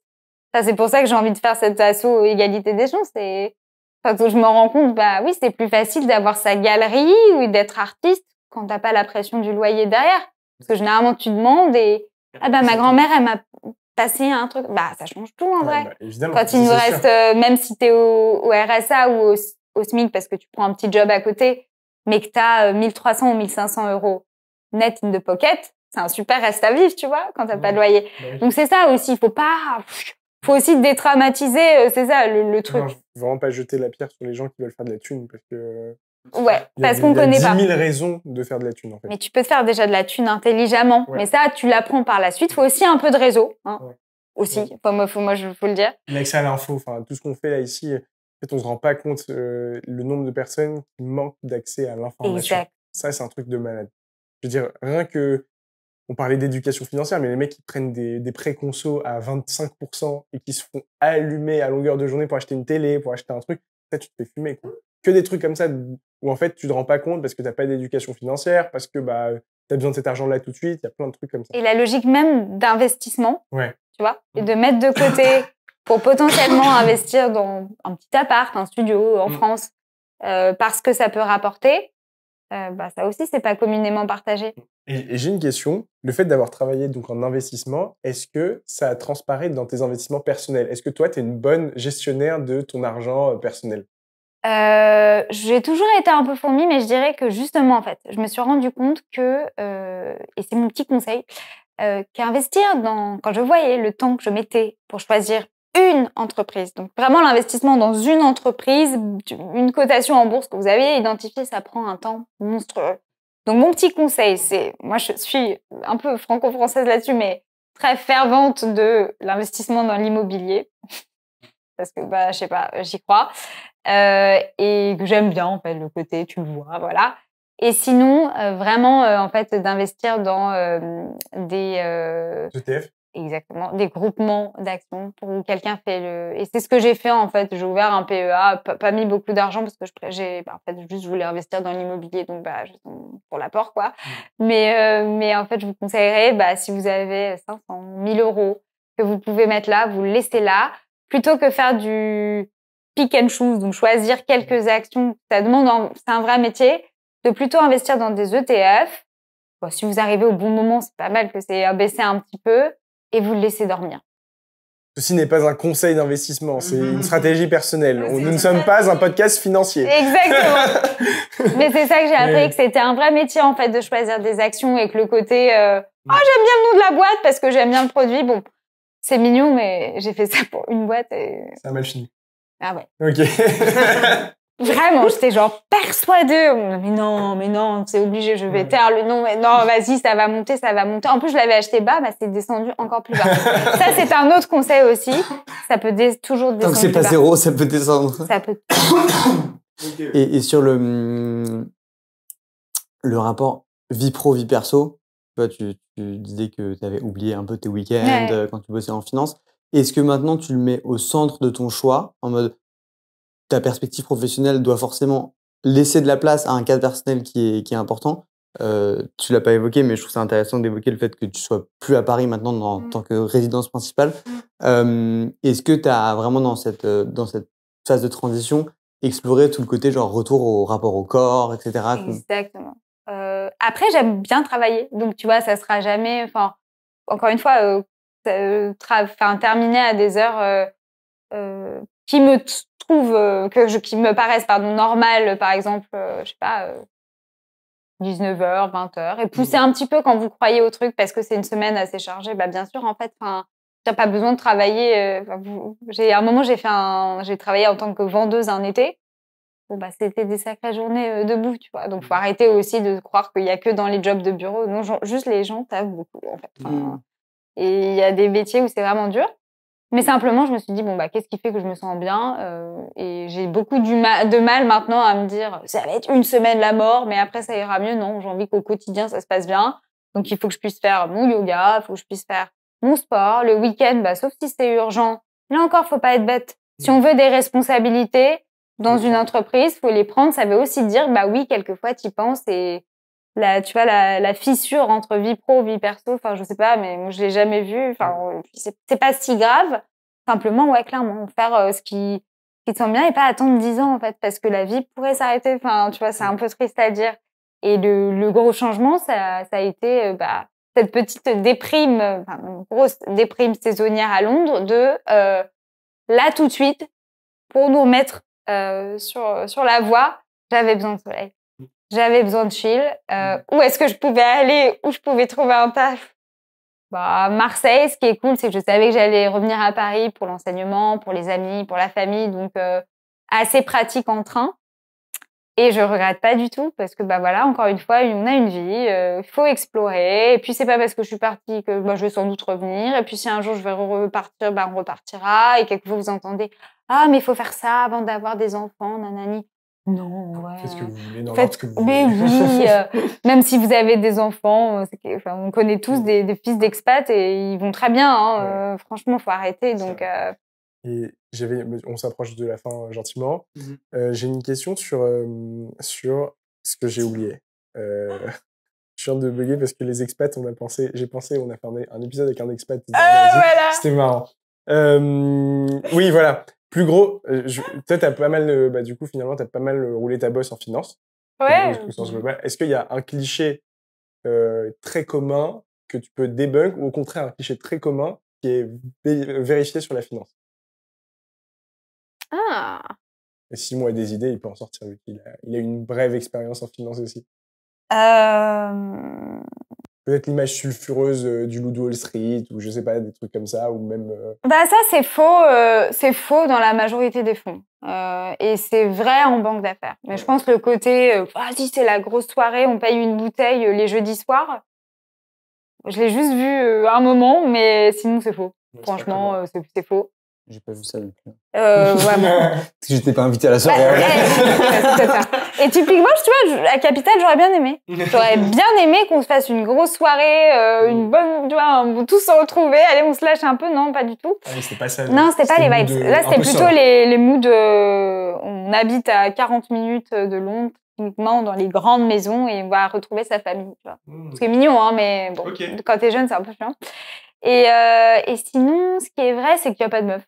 Enfin, vraiment pas beaucoup. Voilà. Donc, comme attendu. Hein, quand on imagine les banquiers d'affaires, c'est vraiment le vieux mec, cheveux blancs et costume. Voilà, c'est vrai. Et puis, tous les clichés qu'on a sur l'archétype, tu vois, de ce qu'ils peuvent penser aux États-Unis, c'est un peu vrai aussi. Et c'est extrêmement polarisé pour avoir bossé dans une boîte, voilà. Sinon, c'est pas pire qu'autre chose. Et j'ai l'impression que justement parce que ils savent très bien qu'ils partent avec un petit peu un handicap en termes de vision. Sur c'est la finance, c'est un truc hyper exclusif, que des hommes blancs, etc. Ils font vachement gaffe en fait en termes d'association, de représentation des minorités. Et ça, je trouve ça cool. Tu penses qu'avant c'était le cas, mais qu'il y a une prise de conscience, ou tu penses que ça a juste jamais été le cas et c'est un objet de fantasme, tous ces clichés, etc. C'est-à-dire le côté c'est que des mecs blancs, c'est un peu... je pense que c'est toujours alors là, je parle pour Londres, hein, en tout cas. Oui. Mais Londres, je sais que les entreprises anglo-saxonnes sont assez avancées sur le sujet. Je sais pas trop ce que ça donne aujourd'hui, tu vois, dans les vieilles banques en France. Mais en tout cas, je pense que ça a été le cas. Et quand tu vois encore le sommet de la pyramide, c'est le cas. Voilà, simplement. Mais ils font des efforts et c'est vrai que là, c'est pas un cliché, hein, c'est vrai que les filles c'est peut-être le seul tapis rouge qu'on a d'ailleurs, parce qu'après, quand tu augmentes, c'est plus compliqué. Un tapis rouge aux entretiens. Je pense que sur dossier équivalent, en tout cas, Capital, il prenait des filles. Évidemment. Et dans Et l'énergie, c'est conseil pareil. aussi. En fait, t'as Moi, une je peux pas pression le faire. forte. Hein. Ça aussi, c'est très masculin, très vieux comme. C'est vrai que t'as choisi une industrie très masculine. Toi. Ah, pour me faire entendre quelquefois, il faut vraiment rentrer dans l'art. Hein. Mais en fait, comme tu as une pression pour aller toucher les 50% donc de la parité parfaite, qui n'est pas possible, en fait, tu as un tapis rouge déroulé aux femmes à l'entrée, parce qu'en fait, la hiérarchie est pyramidale, et en fait, les partenaires femmes, il n'y en a pas beaucoup. Donc, ce qu'ils font, c'est qu'ils blindent à l'entrée les meufs, et à la fin, on arrive à 30%. Mais je peux dire que les 30%, plus tu montes et plus c'est du 12. C'est ça, c'est pour ça que tu vois, en termes d'indicateurs, tu aimerais bien par niveau de seniorité, c'est un peu simple. Et le cliché qui n'en est pas un aussi, c'est, je pense, hein, dans ces cabinets, ces banques, ces fonds, il n'y a juste pas de RH. Voilà. Enfin, c'est juste, soit c'est des staffeuses. Enfin, en tout cas, on conseille, nous, les RH, c'est staff. Et tu penses que ça manque? Enfin, le jour où on comprendra que c'est pas juste des fiches de paie, c'est pas juste des recrutements, que les talents, on est de plus en plus à juste assumer qu'on fasse des burn-out, à changer de plus en plus, à être peut-être plus exigeant justement sur la manière de nous respecter, se respecter, respecter ses horaires, comme tu dis, assumer ce que tu veux, le dire d'emblée. La gestion des talents, c'est un vrai métier. Et je trouve, il y a pas en fait à chaque fois la gestion des talents, en fait, c'est les associés, c'est les investisseurs, c'est eux. C'est eux qui te font. Donc, tu dis rien. Bah ouais, t'oses pas. Ouais. Et ça manque cruellement. Et je pense que dans d'autres industries, c'est pareil, mais je les connais pas très bien. Mais même là, tu vois, dans les startups, généralement, il n'y en a pas. Donc, c'est on appelle des RH volants, quoi. Elles viennent une fois par semaine, mais, ou pas, mais va créer du lien, tu vois. Moi, j'ai une dernière question. C'est pour revenir sur ce qu'on disait juste avant ça. Moi, je trouve que c'était compliqué d'avoir fait tout son parcours scolaire, y compris la prépa, en étant formé à, en gros, remettre à demain un truc pour, en gros, un investissement. En fait, hein, ça rejoint aussi l'investissement, c'est-à-dire, je sais que j'ai 2 ans où je mets entre parenthèses plein de choses pour un bonheur futur promis. Et en fait, on rentre dans la vie active avec un peu ce mode de formatage. Quel conseil tu donnerais pour essayer de sortir ça et de rejoindre un peu ce que tu disais, Asie qui partage, de dire en fait, faut que chaque journée, j'en sois satisfaite et contente et que j'ai fait alors mon sport, mon truc, ma musique, écouter, regarder un film, lire un manga, que sais-je. Mais la propagande marche. C'est bon. Simon qui dit lire un manga. Il gagne du terrain, on gagne du terrain. Non, il disait des livres. Sans Stephen image. Zweig, juste ça. Ouais, pas One Piece. Pas One Piece. Les vrais trucs, quoi. Non, ouais, quel conseil tu donnerais pour justement essayer de sortir de cette dynamique-là et à quel moment, selon toi, ça vaut le coup? Parce que du coup, on pourrait, tu vois, remonter le truc et dire, en fait, pareil pour les études, pareil pour tout le temps, carpe diem. Comment pas tomber dans le carpe diem total et à quel moment on peut se dire, ok, là, est-ce que c'est pour toi pile au moment du passage à une vie active CDI où tu sais que ça va durer 40 ans ou est-ce que ça peut être déjà avant? Déjà, je pense qu'il faut bien faire la distinction entre sacrifice et investissement. Parce qu'un investissement, tu le vis pas pareil. Tu dis, ouais, bon, je mets de côté, mais j'ai envie de m'acheter. Enfin, tu le subis pas. Un sacrifice, je trouve que tu le subis plus. Donc, quand quand t'es épuisé, etc., mentalement, physiquement, et que t'es en train de tenir pour enfin, il y a des moments, ça devient plus du sacrifice. Donc, d'essayer dans sa tête d'être au clair là-dessus. Et c'est assez compliqué comme question, tu vois. Mais il y a des choses que tu fais et t'es heureux de les faire, quand bien même c'est pour un bonheur futur ou pas. Hein. Enfin, mais une petite question qu'on peut se poser, c'est un peu pas triste, mais voilà, c'est juste de dire, si tout devait s'arrêter ce soir, est-ce que je serais heureuse, tu vois. Et oui, quelquefois, t'es pas allé au bout de ta chaîne YouTube, t'es pas allé au bout de ton industry review, t'es pas allé au bout de ce projet, tu voulais faire ce voyage et tout, mais tu dis, ça c'est humain, tu vois, je suis presque le jour où on aurait 60 ans, 70 ans, on se dirait la même chose. Moi, j'aurais bien continué un peu, mais là, je me dirais, ouais. Enfin, tu vois, ces dernières semaines, elles ont été cool, tu vois. Tout n'est pas une fuite en avant toujours, mais si ce soir, vous me posez la question, genre, est-ce que je m'endorme sur mes oreilles en disant, je suis bien, en fait, et bah ouais, bah je me dirais ah c'est trop tôt, merde, j'aurais aimé faire plein de choses, mais ça sera, tu vois, toujours le cas. Puis il y a des moments où moi, en tout cas, enfin j'ai vraiment vu le switch, tu vois, de se dire ah j'aurais trop aimé faire ça, j'étais trop excitée, mais bah je l'ai pas fait parce que j'ai pas eu le temps. Fine, enfin tu vois, c'est une chose. Et puis bah autre chose, c'est de me dire je me sens vraiment bête d'avoir travaillé autant, de pas avoir fait mes week-ends et d'avoir loupé tout ça pour ça. Et tu sens la différence, tu vois. Et je pense que si vous êtes plutôt, tu vois, dans ça, c'est-à-dire de dire, ah, je me sens trop bête, de pas être allée à la nif de ma copine, d'avoir refusé de faire ça pour une entreprise, tu vois, c'est pour une entreprise, hein. Où je suis d'accord avec toi, bah, en tout cas, t'es plus irremplaçable qu'avec tes proches. Oui, je comprends. Eh bien, même si bah voilà, t'as ton petit talent, t'es quand même plus irremplaçable et c'est de l'humilité aussi que de se le dire. Bah, je pense que c'est ça. Donc, se poser la question simplement, est-ce que vous êtes bien? Et c'est une chose de pas avoir eu le temps de faire ce que vous voulez faire. Et ça, j'ai envie de dire, ça sera toujours, mais s'endormir heureux, tu vois, et pas se sentir bête. Comme moi, je me suis sentie super bête. Voilà, c'était avant Noël et vraiment, je me suis sentie trop bête. Pour eux, de faire ça, quoi. Maître fait ça. Donc, c'est un peu la différence. Et parfois, tu as vraiment besoin de te prendre le mur. Mais bien sûr, et je suis trop contente. Et mon médecin m'a félicité. Il m'a dit ah, mais vous l'avez fait à 28 ans, mais c'est super, Agathe. Non, vraiment, hein, je te jure. Hein. T'es là, et super, bah, il faut être fier de nous, quoi. C'est en fait, une early burn-out. De ouf, mais en fait, c'est un peu triste parce que ça arrive, mais trop bien. Et puis, il faut en parler. J'étais à une soirée la dernière fois et une amie me disait, ah, bah, tu vois, je sors de 3 mois d'arrêt et assumé parce que, bah. D'arrêt maladie, au lieu de dire burn-out, ouais. Et son copain était enfin, tu vois, c'est vraiment, ouais, plus t'en parles, plus tu creuses et toi, t'es pas obligé d'aller si loin. Vraiment, je le souhaite à personne, mais quelquefois, quand tu fais trop taire parce que t'es un esprit et que t'as toujours avancé, bah, t'en ressors et puis ça ressorte. Hein.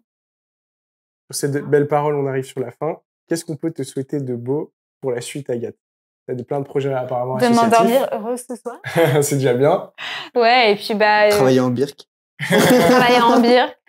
Bah de continuer, enfin d'aller au bout de mes projets, enfin de les débuter surtout, hein, okay. On commence.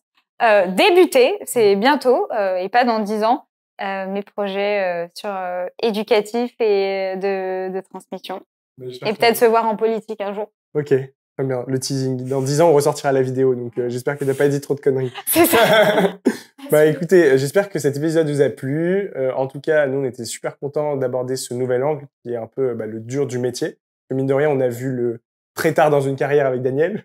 On a vu le très tôt avec les autres. Et là, on a Agathe qui a, mine de rien, pas mal d'expérience et surtout qui est passée par plein d'industries, plein de secteurs et qui est passée par une phase de remise en question qui est toujours intéressant. Même si on vous connaît, vous allez faire les mêmes erreurs, vous prendre des murs et puis arriver aux mêmes conclusions, mais ça, c'est la vie. Et on en rit après. C'est cool. Ça, voilà. On s'en remet, hein. Agathe est souriante, donc ça devrait aller. Ça va super. On vous laisse sur ces belles paroles et puis on vous dit à bientôt.